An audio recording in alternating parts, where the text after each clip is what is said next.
Now, I don't know how many of you have noticed this on your Twitter feeds, but in the last few days, there have been lots of posts on Twitter about people generating a new account on a platform called Mastodon. And many are leaving their details on the Twitter account, saying if you want to follow me and if you want to network further, then join us on this website.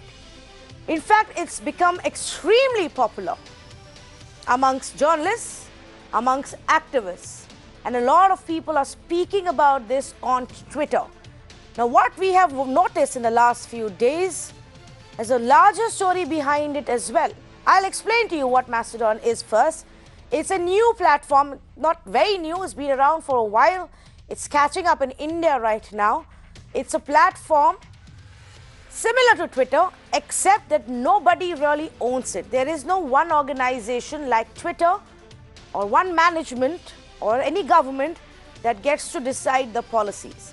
So that's the biggest differentiation and selling point, that nobody else can get to decide what you write as long as you are part of a server of whose policies you agree to. So you can actually choose a server as per the policies and then become part of this social networking platform.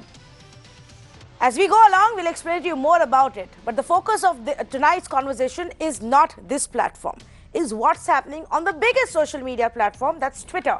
Why is there so much outrage against Twitter in our country right now? Case in point is senior SC advocate Sanjay Hegde, who's been an active Twitter user since 2010, was suspended on October 26 over his cover photo. Now, this is actually a cover photo of August Landmisser refusing to do the Nazi salute at one of the Nazi rallies. So he's in the center of this massive crowd. It's actually doing the Nazi salute, and he isn't. Twitter suspended the account, but it was very brief. The next day, the account was lifted after that picture was removed as his cover photo. Very soon, his account was suspended again on 28th of October, this time over a 2017 tweet that had been put out, titled, and this was a tweet about a poem that's titled Hang Him by poet Gorakh Pandey. After this, there was a massive campaign and many came out to support Sanjay Hegde and asked Twitter to restore his account. Twitter has refused to do so. Sanjay Hegde, who's with me on the panel, has now sent a legal notice. So that battle goes on. But in the light of this, there's been massive allegations of bias. It began by people saying that Twitter is biased against those who perhaps dissent in this country, those who are of perhaps the left liberal kind of ideology, that Twitter is silencing specific few. Now, if you remember, viewers, this is not the first time Twitter has actually got this kind of backlash from people in India. Last year, it was the right wing that was extremely upset with Twitter and came out with examples after examples of how people who have or follow the right-wing ideology or are BJP supporters are being targeted, their accounts are being suspended, so much so that at one point in February 2019, government and a parliamentary panel had conversations with Twitter about it. Now it seems the other way around. So tonight, my only idea is to understand if it's actually true, if Twitter is biased. If Twitter says it isn't, they issued a very detailed statement and we'll play that out for you on the screen as well. They say that they're not. They have very clear policies, who should be verified, who shouldn't be, why should your account continue, why should it be suspended. But people refuse to listen. So let's say good evening to Sanjay Hegde, Senior Advocate of the Supreme Court, Abhijit Iyer Mitra, Senior Journalist, Raghav Avasthi, a lawyer, Nikhil Pava, Editor of Media Nama, Srinivas Kodali, Independent Researcher, and he was a petitioner in one of the Aadhaar cases as well. Thank you so much to all of you. I must say I've been looking forward to this conversation at least for the last 24 hours since this whole thing has really caught everybody's attention. But Sanjay Hegde, let's begin with you, because you're the one who's legally taking Twitter on right now. You know, what has been their excuse and why are you not convinced with the reasons Twitter has given you?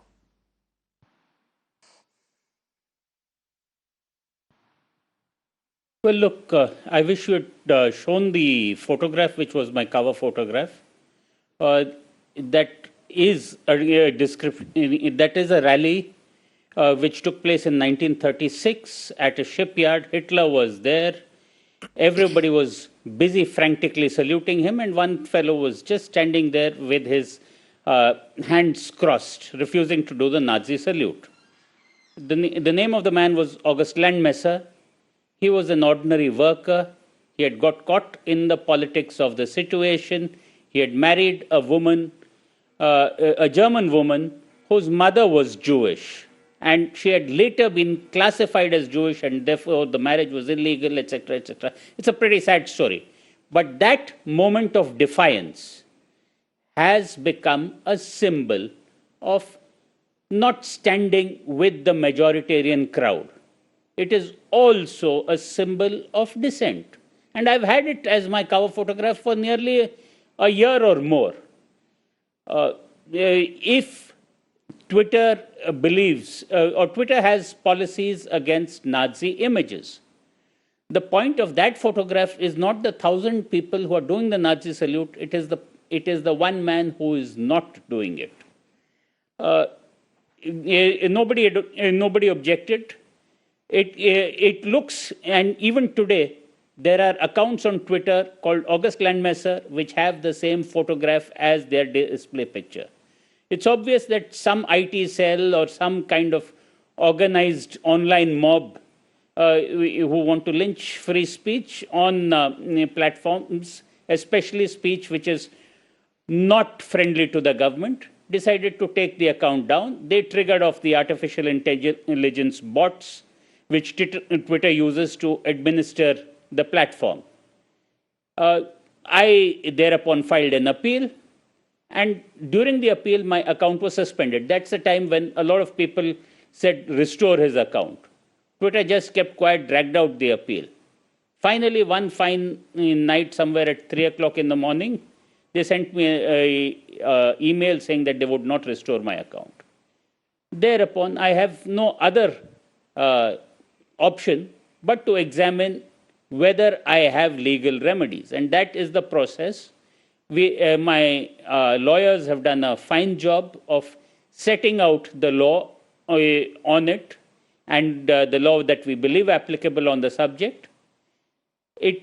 The issue is not Sanjay Hegde. The issue is not just that photograph. The issue is that when our freedom of speech is largely conducted in the public commons through private corporations, what is the liability of those corporations, be they multinationals or even Indian corporations? Can access to the digital commons and the entire marketplace of ideas be controlled only by certain corporations, and if they say, no, we will not allow you, that's the end of it? These are questions of law that have arisen now, okay, and will no doubt be examined by the courts. If Twitter wants it examined by the courts, I'm willing to take it up. Okay, so legally where it I'm willing to take it to court. Yes. I have a fine legal team who wants to really do it. All right. Can I come in here? Can I come in here? Already? Okay, go ahead, please. Can I come in here, Tanviji? Yeah, Raghav. Yeah. So I wanted to ask Mr. Hegde, he's a senior advocate of the Supreme Court. Now, I mean, either he's saying that he has a right against Twitter, he has a contractual right against Twitter, he has signed some policy agreement under which Mr. Hegde has the right to post whatsoever on Twitter that he wants. Or he's saying that Twitter is a state under Article 12 of the Constitution of India. Therefore, a writ remedy is available to him. Neither of these propositions seem to be particularly tenable to me. So I am at a complete loss to understand as to how Mr. Hegde thinks that there is somehow a right to free speech available to him that should be guaranteed by Twitter. The right to free speech is available, yes.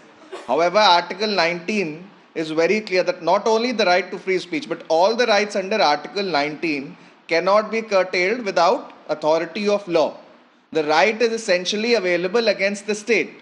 Twitter is not state. Twitter is not state under Article 12 of the Constitution of India. I have done some research in this matter. Mr. Hegde would be aware. I have read R.D. Shetty. I have read Sabapati Tiwari. I have also read Zee Films versus Union of India. So I am at a complete loss to understand as to what sort of legal remedy is available to Mr. Hegde against Twitter for the enforcement of his fundamental rights.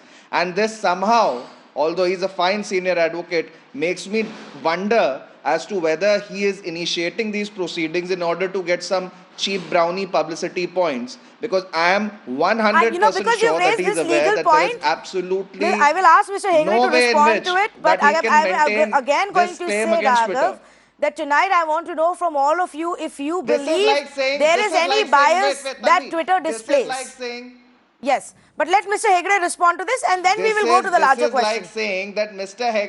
This is like saying that Mr. Hegde has a right to write an op-ed for the Hindustan Times every day. So if Hindustan Times doesn't allow him to write an op-ed, he has the right to sue Hindustan Times. No, it's not like that, because it doesn't mean that every subscriber of Hindustan Times or any other newspaper gets to write there. It's not comparable at all. But Mr. Hegde, please go ahead and respond before we go on to the larger question of bias of his social media platform and whether it should bother us. Yes, Sanjay Hegde. Okay. Let's hear out Sanjay Hegde, please. Yes. Well, yeah, please. Well, my notice speaks for itself, and if Raghav wants to be the self-appointed advocate for Twitter under the Deen Dayal Upadhyaya Vakil Rozgar Yojana, maybe it's his right. Yeah, my notice and my representation to the ministry speak for themselves. I'll wait for it to be replied to by them. Arvind Kejriwal's legal team. You are okay. Let's not get personal here, please. Either side, no, Raghav. I don't want to get into a personal fight at all. Before you get personal, and let's not discuss and decide on the legal merits of this case. That's not for us to decide. If this case does go to the court, then the courts can decide on us on this issue, Raghav Avasthi. Meanwhile, the Twitter can respond however they want to Sanjay Hegde. But let me go to Abhijit Iyer Mitra and ask him this question. Abhijit, do you believe there exists a bias and is displayed, this Twitter giant displays some kind of bias, and if you do, bias against whom? Right. So let's just start off with a comment that Jack Dorsey, the founder of Twitter, made almost a year back in September 2018, that conservatives in his company felt unsafe voicing their opinions. That itself should tell you the institutional culture of Twitter. Since then, a lot of handles have actually put up videos of Twitter employees talking amongst themselves, basically organizing themselves in gangs to go after conservative voices on Twitter. Yes, it applies to the American context, but now let's look at the Indian context with one of, I believe, your panelists, Nikhil Pava. I'm quoting from a BBC piece today, right? He actually is quoted saying, he told the internet watchdog, Nikhil Pava, editor of internet watchdog Medianama, says, Twitter hasn't done enough to address hate speech. Nilanjan Roy then makes further comments about this. And the funniest thing, of course, is Kavita Krishnan, who actually promotes a handle called, it's called The Ranting Indian. This is a handle set up by the outrage crowd right now, the ones that are outraging, to deliberately mass report any handles that they don't like. So first of all, there is the complete hypocrisy of this. Second, we have Jack Dorsey on record telling us where the institutional culture of Twitter lies. Third, I just want to say that this ban on Sanjay Uvacha is completely dumb for one very simple reason, that in that photo that he had put up, he had even circled the man who was not giving the Nazi salute. It was fundamentally an anti-Nazi message, right? But where is the problem coming? The problem is coming because all these liberals, all these so-called internet watchdog organizations, because they're fundamentally liberals at heart, they've gone in confused issues. For them, they want this banned, they want that banned. They won't come up with any justiciable standard to which Twitter can be held accountable. And Twitter, of course, gets away with it because Twitter itself has no clear guidelines on this. Now, Sanjay Uvacha is wrong in one respect, that he says it triggered some bot. You know, when you're a blue tick handle, it doesn't actually, I think Sanjay is a blue tick handle or was a blue tick handle, but you basically get a personalized response. I'm not. And the problem here is You are going to trigger another Abhijit, I'm debate not a about being blue tick. verified. Okay, then I'm sorry. Then if okay, if you're not Twitter verified, sorry about that. But if you are, you do get a personalized sort of valet service, Okay. a complaint valet service, if you want to call it that. But here's the problem out here. When the liberals itself are the biggest, loudest voice demanding bans for X, Y, Z without any kind of standards and procedures, they just say hate speech. We want it banned. And then Twitter refuses to be transparent about its reasons for banning. Now, here's the thing. Till last year, they were only banning conservative handles. This is the first major left liberal handle that they've banned. Yeah. And now there's this entire eruption. Where Correct. was this eruption last year when other right-wing handles are banned? It seems to me the left's opinion is that free take speech your is only point. for them and everything they don't like is hate speech. I take your point. If your handle had been suspended, they probably would not have come out in outrage in such a way. But the point here is not what liberals think or conservatives think or right-wingers think and left-wingers think. The point, Abhijit, here that I am asking is if Twitter has any kind of bias. Now, are you telling me till last year Twitter was biased against the right-wingers and silencing them, and suddenly now they're actually going after the left liberals? That's the question I'm asking.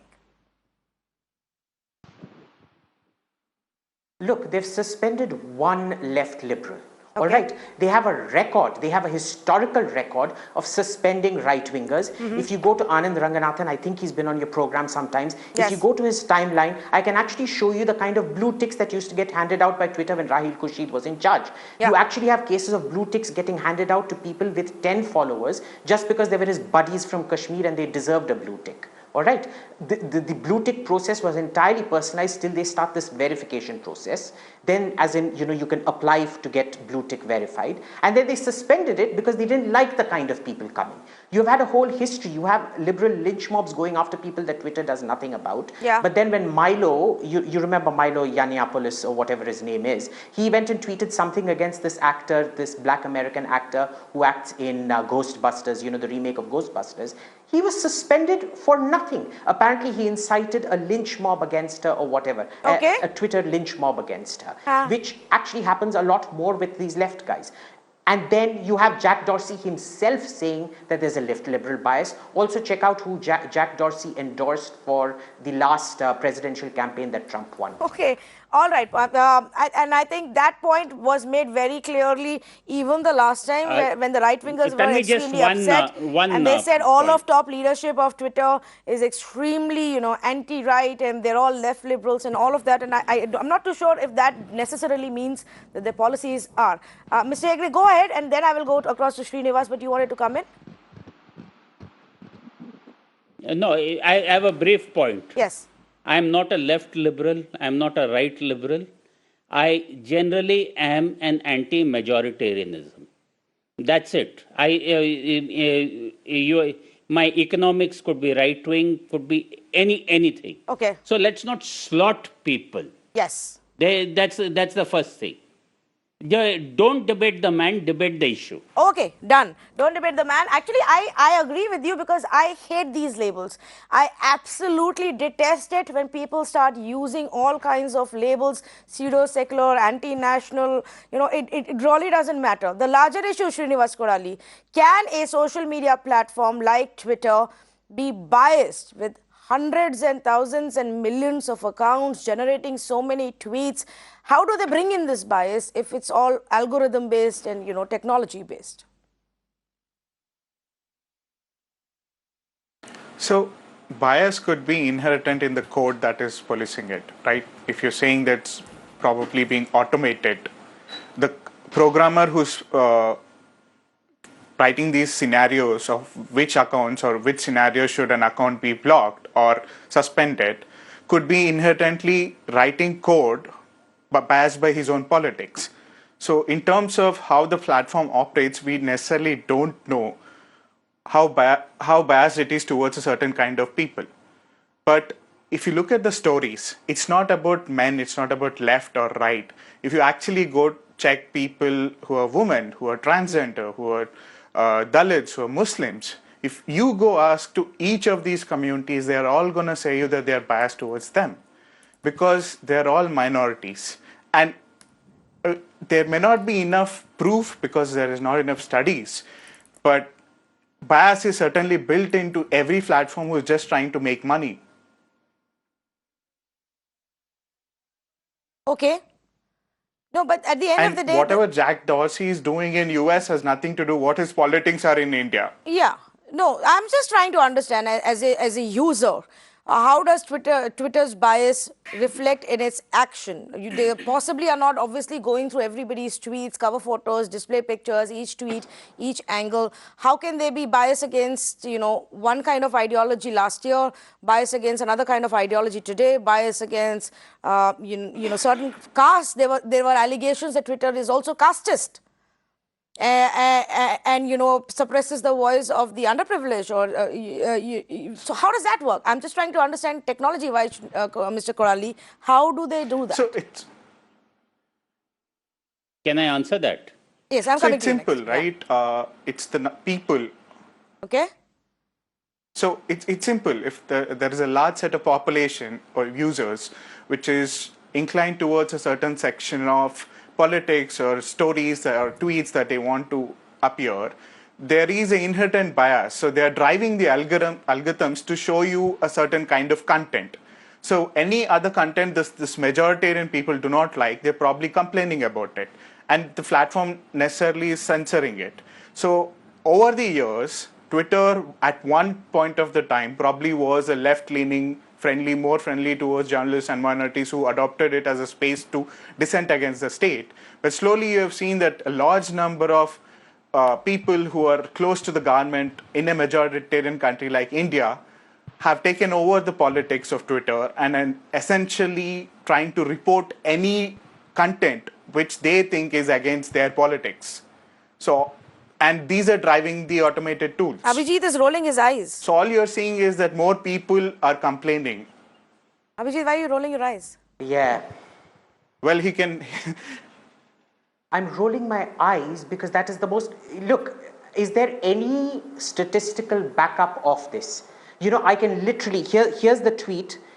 This was in 2016, but it's still valid now because I can tell you how many people I know on the right who still haven't got a blue tick complaining about it. Here, can you focus in on this? Are you able to zoom in on this? If you can just read it out, please, because No. we, as a policy, Now, we don't why focus do in on actually- something we've not verified. Yeah, but you can read it out. Yeah, sure. This was a list. This was a list of people with blue badges, starting with without blue badges on the right and with blue badges on the left, right? Shopon Dasgupta with 310,000 followers did not have a blue badge. Madhu Kishwar with 238, Tavleen Singh with 225,000, so 2.25 lakh followers, so on and so forth.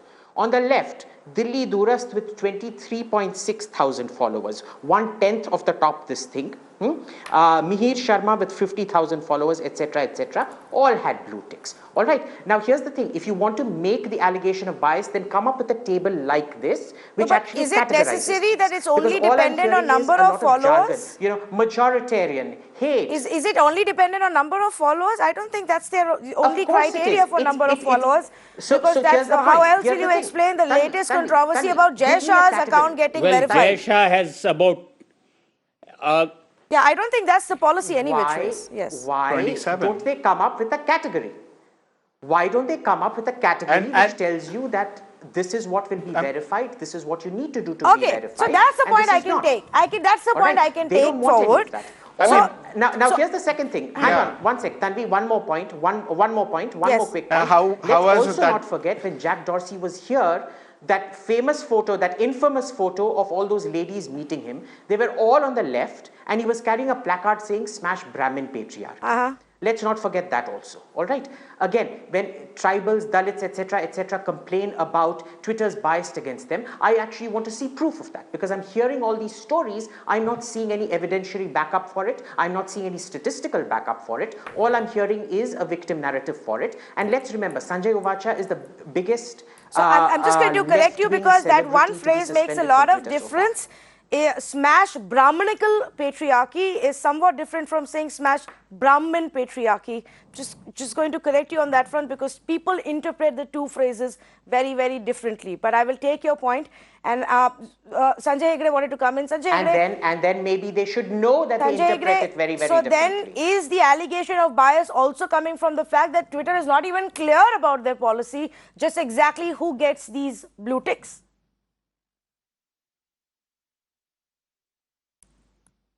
No, the blue ticks are just a distraction. The blue ticks are a verification process. Those who apply get it, those who don't apply don't get it, and they have whatever. Unfortunately, it's become a status symbol, something like having black cats around you with security. I don't buy it. Abhijit may be right in Swapan Das Gupta at one point of time had so many, and people with a much lesser number got it. But at the same time, you must remember that people used to get an ego boost by buying followers or inflating followers and whatnot. There's so much of trash out there. Let's just not get into the blue tick business. I don't think blue tick alone is casteism. But what happens is this, that Twitter's algorithms can be tweaked to amplify certain voices and to mute certain voices. I'll tell you my own case. For instance, near the 2019 elections, for a long period, for nearly 6 months, I had a consistent follower count of 86,000 or so. It never went up, it never went down. Obviously, there was somebody tweaking it to see to it that it did not, and many of my followers did complain that they were not seeing my tweets, they could not get through me on searches. It's the same trick that certain news channels adopt of putting down a panelist's mic. You essentially let the man speak, but do not allow him the reach. The message is not allowed to go out. Casteism, however, is a different thing altogether. And here it is this, that Dalits, Bahujans finally found a voice to go outside mainstream media. You may say that there are no studies as far as Twitter is concerned, but as far as mainstream media is concerned, the extent of upper caste voices at the editorial and the reporting stage, there are plenty of studies there. So Dalit voices finally found expression with the explosion of social media. But those voices are now being systematically attacked and systematically brought down. That is what triggered this explosion. And I don't think either Twitter or the right-wing troll factories which went after these voices saw that coming. Today, once social media has come out as a kind of internet commons where everybody who registers has a voice, then if it starts playing fast and loose by muting voices or amplifying others based on who pays, who doesn't pay, then all these allegations will certainly come up. Tadvi, can I make a quick point?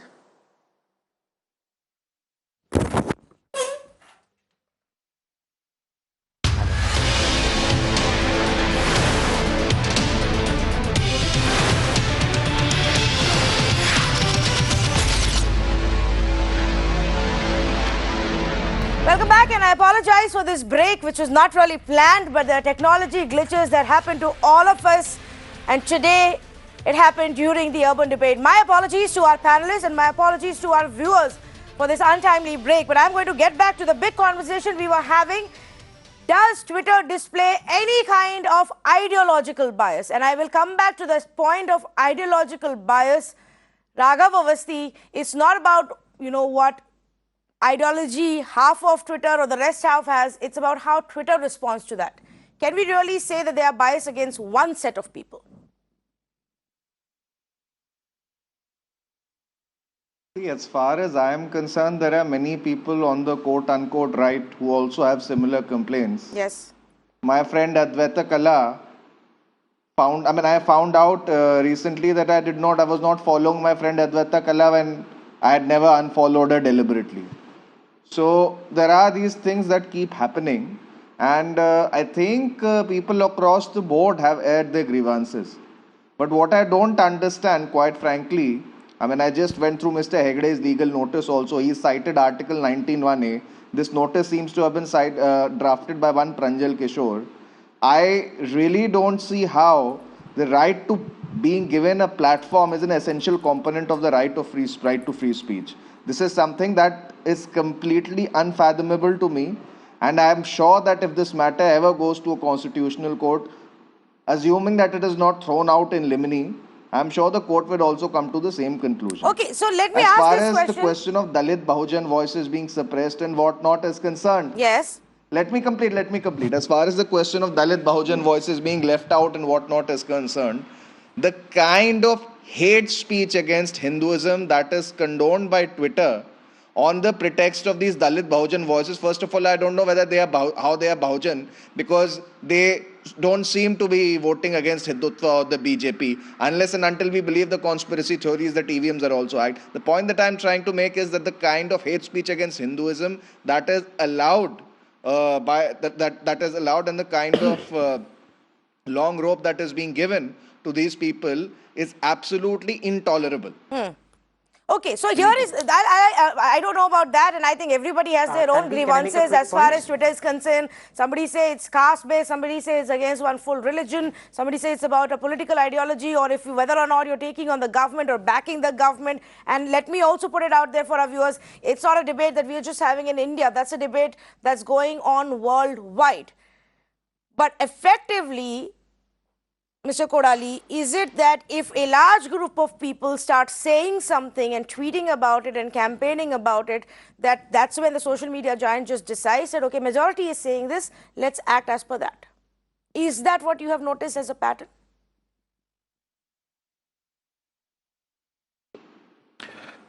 See, there needs to be research on it, but clearly there's a problem. And when a large chunk of people are saying there's a problem, what you do is you investigate. I think there are enough organization within the government machinery which could do it. And if we had a parliamentary committee which was investigating Facebook's issue on net neutrality, I think definitely we could get the parliamentary committee on IT to look at platform neutrality. Anurag Thakur, when he was head of the parliamentary committee on IT, has actually sent notices to Twitter, right? So clearly there is some sort of bias, and when a large set of people are saying that, you investigate it. And exactly that's what people are asking, to make Twitter transparent. We don't know how they're functioning, whether they have a particular kind of ideology. To each set of different persons, it could be something that the opposite side is doing something bad to him. So we don't know. Let's investigate it. I mean, let's live telecast them. Parliamentary Committee on IT could do that. Tanvi, can I make a quick point? Yes. May I? Okay. Two things. I just want to say that the only people that have come up with any statistics on bias in this entire debate are the right, where they've actually listed out all the Twitter handles that have been banned, all the high follower count, very famous Twitter people who were not given blue ticks, etc., etc. A. B. I'm just reiterating this, and this doesn't seem to get through. Nobody is actually talking about a justiciable standard. All right, we're all talking speculative, maybe this, maybe that, so on and so forth. And third, let's be absolutely clear about this, that this is an American company. All right, when Jack Dorsey was asked to come and testify before the parliamentary committee, he pretty much gave them the middle finger. All right, if we think Jack Dorsey actually cares about Indian debates or the Indian parliament, I think we seriously need a reality check. Yeah. Because under American law, being a private company, they can damn well do what they want. There's absolutely no restriction on that, and they are not going to send their CEO down here just to answer an Indian parliamentary committee. This isn't a US congressional hearing in that sense, right? Yeah. So I just want to point those three things Tanvi, out. I need to quickly reply to that. Okay, quickly reply to that because I have a very important we question can't before get we them, wrap this up. Yeah. I request that yeah.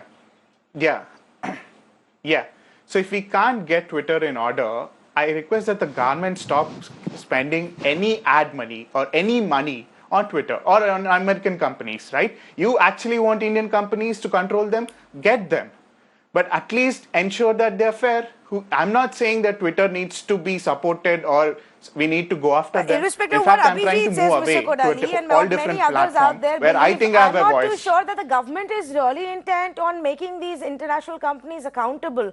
And I'm going to say this again, and I've often said it in the last 2 weeks, but the government promised us that they're going to make Mark Zuckerberg and Facebook accountable. These comments were made to us in February and March 2019. That case with the CBI after Cambridge Analytica has not even gone anywhere. Zero progress has been made. Now we're in the middle of another soup with this whole WhatsApp hacking issue that has taken place, and the government is again asking WhatsApp questions. But if there was actually an intent to make Twitter or Facebook accountable, it would have happened by now, is how I see it. Mr. Hegde, a point that Raghav Avasthi made, and I'm going to ask you that. Why is it so important to have your freedom of speech on Twitter? If there are 1,001 other platforms available, and many of your supporters who've campaigned for you and said they will boycott Twitter if Twitter doesn't revoke your account, are moving to that platform, why is it essential for you to pick up this fight, call it about freedom of speech when it's about a private social networking site? Exactly. See, that's exactly the question. How private is private? There was the BCCI, which said that we are a club registered in Madras. We are not answerable to the constitutional courts, but we conduct matches involving India. The Supreme Court said, no, you perform a public function. You are accountable. So you can make these arguments on television panels and all that, but I will not be provoked into revealing what my legal strategy is going to be. And I'm not going to get personal either. I do not sit and learn my law in plush resorts or wherever else. Anybody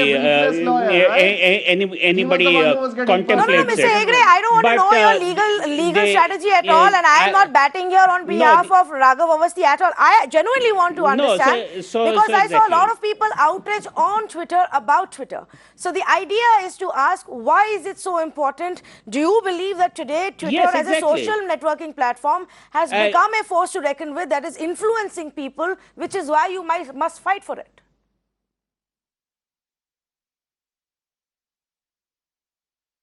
See, Twitter elected Trump. Twitter is into politics.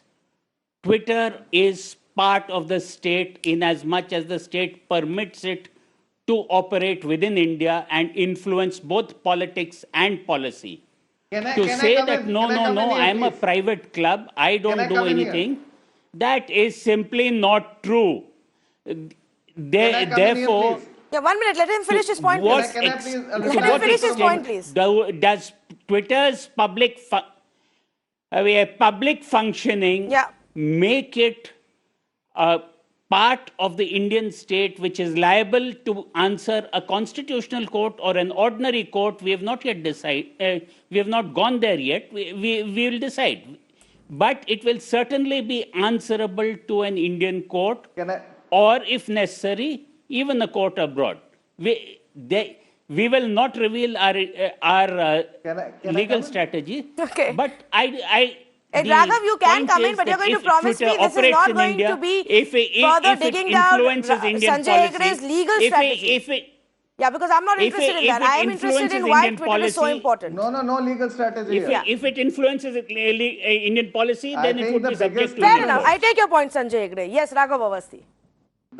The biggest difference between BCCI and Twitter, I'm not very sure. There is a judgment called Z Telephones Limited versus BCCI from 2005.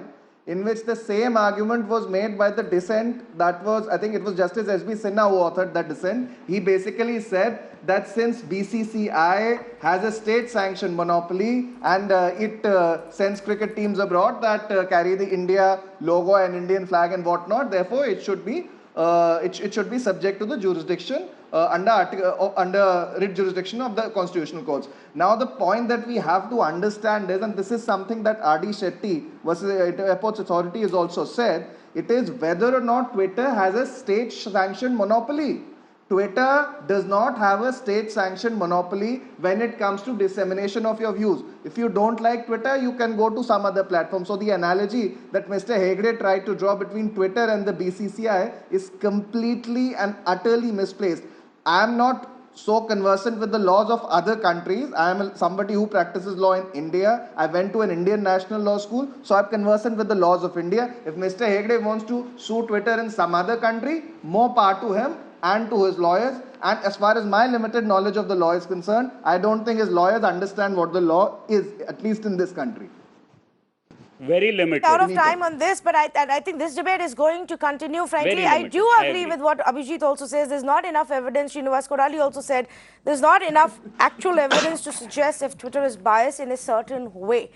All sides think it's against them, and the Twitter is favoring the other side. Thank you to all of our panelists for joining us. Fact of the matter is that the social networking giant now has way too many people, way too many conversations, news, opinions on its platform to take this lightly. They perhaps need to get clearer about what their policies are. They perhaps need to be more transparent in the action that they take. If people are not convinced why a certain post has been pulled down, why a certain account has been suspended, then maybe Twitter needs to start looking into these policies and come out with clearer lines about who gets verified, what's the process, how is it different for one person and the other, in what circumstances do they really suspend an account? Yes, they came out with a clarification two days ago, but frankly, it said a lot without saying anything much of substance, saying that they're not biased, that they follow their rules, that they're against any kind of hateful imagery or content that can be put out, and which is why they've taken action in a few cases, but it's not because there exists any bias. We will continue this conversation. For now, thank you so much for joining us on debate number 1.